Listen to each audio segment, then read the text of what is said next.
പ്രിയരെ, ഇന്ന് നമ്മൾ സവിശേഷമായി സംസാരിക്കാൻ പോകുന്നത്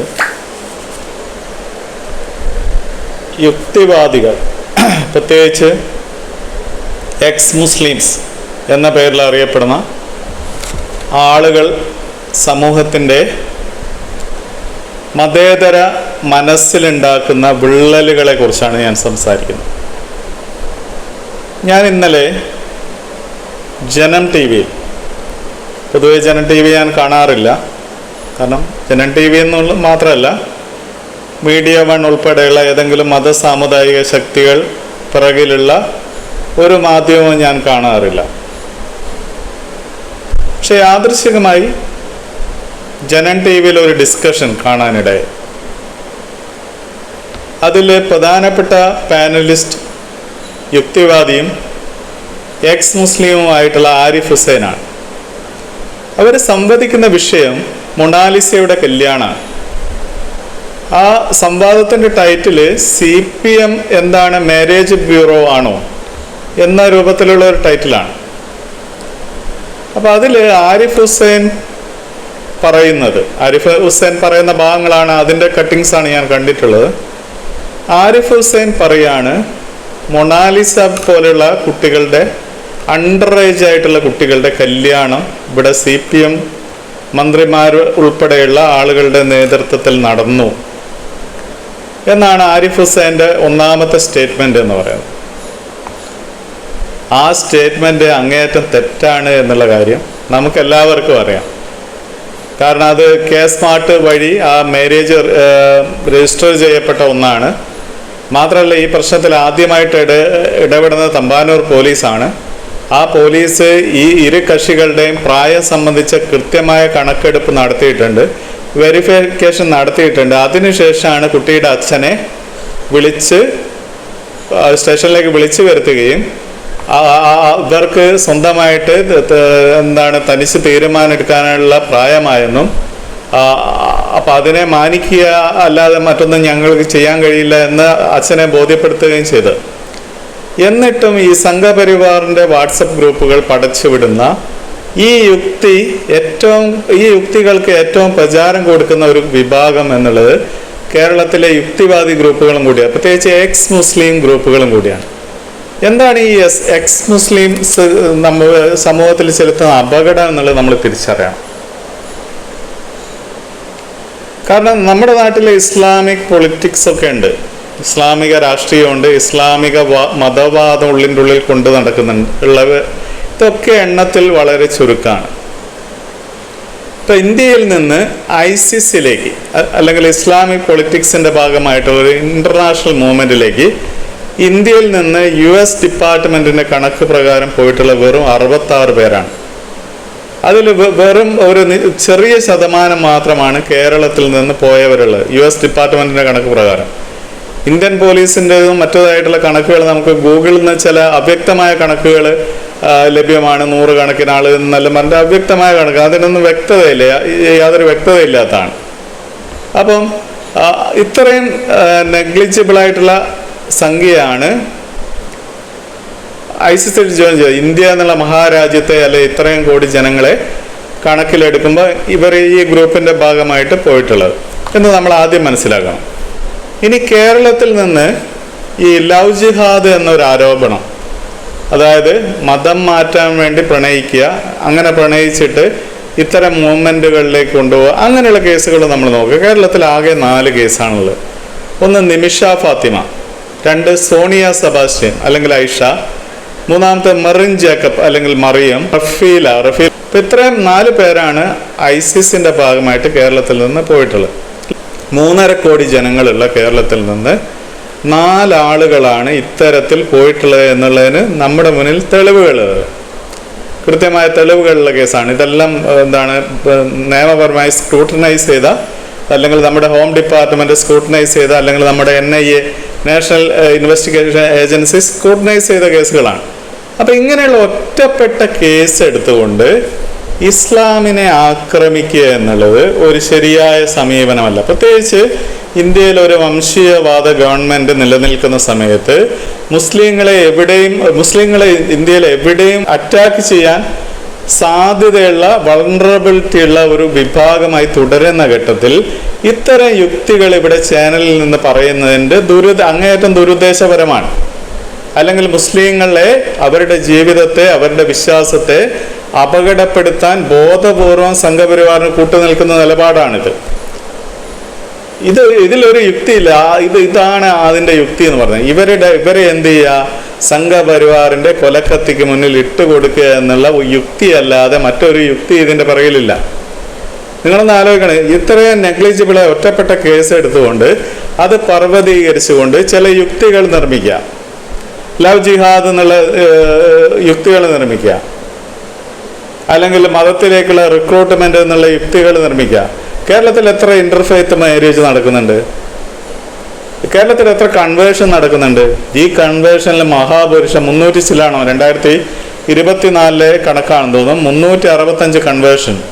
അതെല്ലാം ക്രിസ്ത്യാനിറ്റിയിലേക്കാണ് നടന്നിട്ടുള്ളത്. ദളിതുകൾ ക്രിസ്ത്യാനിറ്റികളിലേക്കാണ് കൺവേർട്ട് ചെയ്തിട്ടുള്ളത്. ഇപ്പൊ ഇവിടെയൊന്നും മുസ്ലിംസ് ഇല്ല. അപ്പൊ കൺവേർഷൻ എന്നുള്ള എന്താണ്, ആളുകളെ മതത്തിലേക്ക് കൺവേർട്ട് ചെയ്താൽ എന്തോ പ്രതിഫലം കിട്ടുന്ന രീതിയിൽ തെറ്റായ കാര്യങ്ങൾ നമ്മൾ എന്ത് ചെയ്യുക, നമ്മൾ പ്രചരിപ്പിക്കുക, അങ്ങനെ മുസ്ലിങ്ങളെ കൊലക്കത്തിക്ക് മുന്നിൽ ഇട്ടുകൊടുക്കുക എന്നതാണ് ഈ ആരിഫ് ഹുസൈൻമാരുടെ പ്രധാനപ്പെട്ട ലക്ഷ്യമെന്ന് നമ്മൾ തിരിച്ചറിയണം. ഇതൊന്നും സത്യസന്ധമല്ല. യഥാർത്ഥത്തിൽ ഈ എക്സ് മുസ്ലിങ്ങളുടെ മനോനിലയുടെ ഒരു പ്രശ്നമുണ്ട്. കാരണം എന്ന് പറഞ്ഞാൽ അവരെ മുസ്ലിങ്ങൾ എന്താണ്, മുസ്ലിങ്ങൾ മതത്തിൽ നിന്ന് പുറത്തു പോയ ഒരാളോട് വളരെ പ്രാകൃതമായ രൂപത്തിലാണ് ഇടപെടുക. അവർക്ക് ഒരിക്കലും ഉൾക്കൊള്ളാൻ പറ്റില്ല ഒരാളെ മുസ്ലിം എന്ന് പോവുക എന്നുള്ളത്.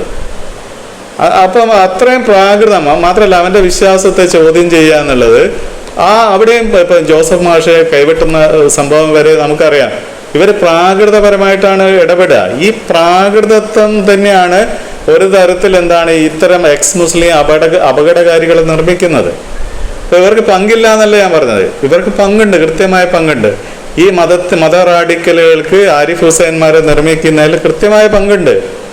ആരിഫ് ഹുസൈന് തൻ്റെ ഉമ്മയെ പോലും ഒരു ഘട്ടത്തില് ഉമ്മയായിട്ടുള്ള ഒരു ബന്ധം പോലും വിച്ഛേദിക്കേണ്ടി വരുന്ന അവസ്ഥയുണ്ടായി. ഉമ്മയുടെ മരണാന്തര ചടങ്ങിൽ പങ്കെടുക്കാൻ പറ്റാത്ത അവസ്ഥയുണ്ടായി. അപ്പൊ സ്വാഭാവികമായിട്ട് അത്തരം പക ഈ ആരിഫ് ഹുസൈൻമാർക്ക് ഈ മതത്തോടുണ്ടാവും എന്നുള്ള ഉറപ്പാണ്. അതും വലിയൊരു പ്രശ്നമാണ്. അപ്പൊ ഞാൻ പറഞ്ഞത്, ഒരു RSSകാരൻ ഒരുപക്ഷെ അവന്റെ ഇസ്ലാമിക വിരുദ്ധത എന്നുള്ളത് അധികാരത്തിന് വേണ്ടിയുള്ള ഒന്നാണെങ്കിൽ, ഇവന്റെ ഈ എക്സ് മുസ്ലിംകാരുടെ ഇസ്ലാമിക വിരുദ്ധത എന്ന് പറഞ്ഞാൽ അതല്ല, ഒരു പകയിൽ അധിഷ്ഠിതമാണ്, അല്ലെങ്കിൽ ഒരു നശീകരണ യുക്തിയിൽ അധിഷ്ഠിതമാണ്. അവൻ ഈ മതം പാടെ നശിച്ചു കാണാനാണ് ആഗ്രഹിക്കുക. RSS ഒരിക്കലും ആഗ്രഹിക്കില്ല. അവൻ ഇവന്റെ മേലെ ഡോമിനൻസ് സ്ഥാപിക്കാനേ ശ്രമിക്കുള്ളൂ. ഇവന്റെ മേലെ പ്രാമാണികത്വം തങ്ങൾ ഹിന്ദുക്കൾക്കാണ് എന്ന് വരുത്താനേ ശ്രമിക്കുള്ളൂ. അല്ലാത്ത ആത്യന്തികമായ പക ഒരു RSSകാരനുണ്ടെന്ന് ഞാൻ വിശ്വസിക്കുന്നില്ല. അതല്ല അധികാരത്തിന് വേണ്ടിയിട്ടുള്ള അല്ലെങ്കിൽ ആധിപത്യത്തിന് വേണ്ടിയിട്ടുള്ള എതിർപ്പ് മാത്രമാണ്. പക്ഷേ ഒരു എക്സ് മുസ്ലിമിനോടുള്ള പക എന്ന് പറഞ്ഞാൽ അതല്ല.